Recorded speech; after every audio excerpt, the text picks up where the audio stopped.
বাংলাদেশে এই labour act এবং লেবার রুলসের কোন বিষয়গুলো ডিজিটাল এইচআর এর ক্ষেত্রে চ্যালেঞ্জিং বলে আপনার কাছে মনে হয়? প্রথমত আমি বলবো যে আমাদের তো আগে অনেকগুলো অ্যাক্ট ছিল আমাদের প্র্যাকটিস করার জন্য, এইচআর বা কোম্পানি প্র্যাকটিস করার জন্য।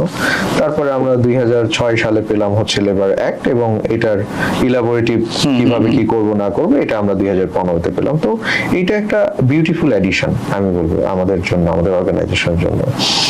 এখন এটা করতে গিয়ে এই সময় আমার কাছে যেটা ফিল হচ্ছে সেটা হচ্ছে যে মনে হচ্ছে যে অনেক কিছুতে আমরা এত বেশি ক্লারিক্যাল নেচারের হয়ে গিয়েছি, ডিজিটালি মেইনটেইন করাটা অনেক কঠিন হয়ে যাচ্ছে।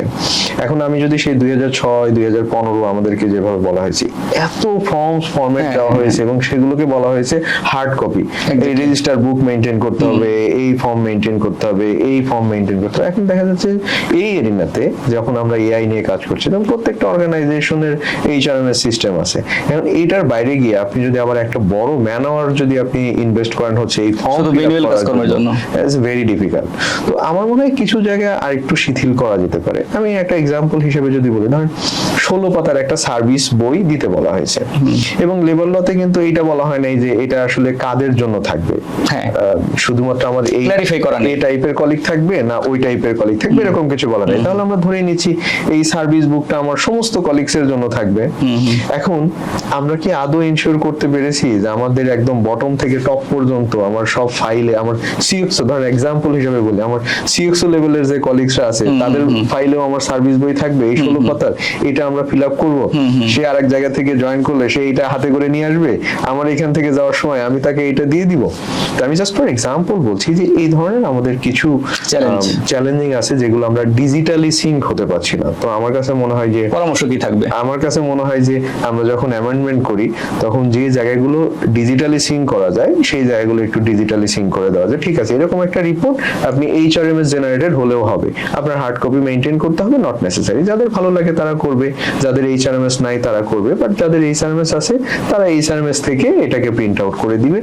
এই ধরনের বিষয়গুলো যদি একটু লেবার অ্যাক্ট এবং রুলসে আমাদের ফ্লেক্সিবিলিটি দিয়ে দিত, তাহলে আমার মনে হয় এটাকে ইমপ্লিমেন্ট করা আর একটু সুবিধা হতো।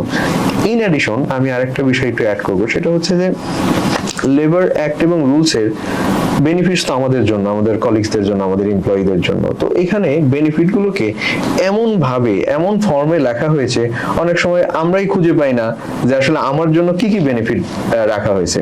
একটা এক্সাম্পল আপনাকে বলি, মনে করেন যে ধরেন আমি ডেথ বেনিফিট নিয়ে যদি কথা বলি, ধরেন ডেথ বেনিফিট টাইপস আছে, প্লেস আছে, ইনসাইড আউটসাইড ওয়ার্ক প্লেস আছে। ধরেন ইনসাইড ওয়ার্ক প্লেসে একজন অ্যাক্সিডেন্ট করে সে মারা গেল, এখন সে কি কি বেনিফিট পাবে? আপনার এখানে ডেথের জায়গায় গিয়ে বলছে যে ডেথ কম্পেনসেশন পাবে, আবার বলছে যে এটার সাথে রিটায়ারমেন্ট বেনিফিট পাবে। সেই কথাটা কোথায় লেখা আছে? রিটায়ারমেন্টের যে ধারা সেইখানে লেখা আছে। সেইখানে গেলে বলতেছে যে এইটা না, তুমি ওই যে টার্মিনেশনের যে ওইখানে যে 4 নম্বরে বলা আছে ওইটাকে ফলো করো। আচ্ছা, আবার ওইখানে গেলাম, তো দুইটা বেনিফিটের জন্য দুই জায়গায় গেলাম। এরপরে আবার ধরুন গ্রুপ ইন্স্যুরেন্স এক জায়গায় লেখা আছে, সেখান থেকে আবার গ্রুপ ইন্স্যুরেন্স কালেক্টিভলি নেই। আবার বলছে যে শিডিউলের মধ্যে আবার আরেক জায়গায় লেখা আছে যে এটার জন্য আবার 2 লাখ টাকার একটা, বিভিন্ন জায়গা থেকে একটু একটু করে নিয়ে এসে, মানে আমার কাছে মনে হয় যে এই জায়গাগুলো যদি আরেকটু কানেক্টেড থাকতো, এটা লেবার অ্যাক্ট রুলস থেকে হতে পারে অথবা অর্গানাইজেশন এন্ড থেকে আমরা যদি এগুলোকে একটু সাম আপ করে কলিগসদের জন্য একটু সুন্দর করে একটু প্রেজেন্ট করতাম, তাহলে আমার মনে হয় যে লেবার লর প্র্যাকটিসগুলো আমরা খুব ইজিলি ইমপ্লিমেন্ট করতে পারতাম।